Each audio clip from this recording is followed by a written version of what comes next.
ભારે વરસાદને કારણે પોરબંદરના ઘેડ પંથકમાં ઘોડાપૂરની સ્થિતિ છે।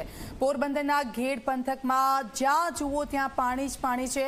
ઘેડ પંથકના કડચ ગામે જળબંબાકારની સ્થિતિ। કડચ ગામના આકાશી દ્રશ્યો પણ સામે આવ્યા છે। ભાદર, ઓજત, મધુવંતી નદીમાં પાણીથી જળબંબાકાર થઈ ગઈ છે। આ જે નદીઓ છે ત્યાં નદીઓમાં પાણીની સારી એવી આવક થઈ છે। પોરબંદરના ઘેડ પંથકમાં ઘોડાપૂરની સ્થિતિ આપ જુઓ। ઘેડમાં સતત વરસાદી માહોલ અને તેના કારણે આ પરિસ્થિતિનું નિર્માણ થયું છે। નીચાણવાળા વિસ્તારો છે સૌથી વધારે પ્રભાવિત થયા છે। અનેક ગામો એવા છે કે જેનો સંપર્ક તૂટી ગયો છે।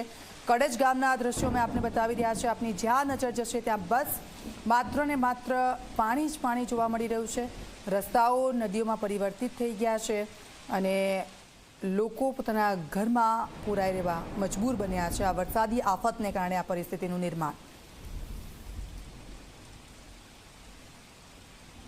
તો આકાશી દ્રશ્યો મેં આપને કડચ ગામના બતાવી રહ્યા છે। કડચ ગામની આ પરિસ્થિતિ આપ જુઓ। અનેકવાર રજૂઆત કરવામાં આવી છે તંત્રને, કારણ કે દર વર્ષે ચોમાસાની સિઝનમાં ભારે વરસાદ વરસે અને કડચ ગામ પાણી પાણી થઈ જાય છે। કદાચ તંત્ર પાસે તેનો કોઈ નિકાલ નથી, ઉકેલ નથી અને એટલે જ આ પરિસ્થિતિનું નિર્માણ વારંવાર થાય છે।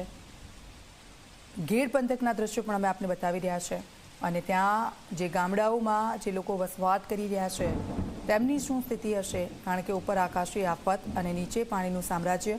તેમના ઘરમાં પાણી પાણી થઈ ગયું છે।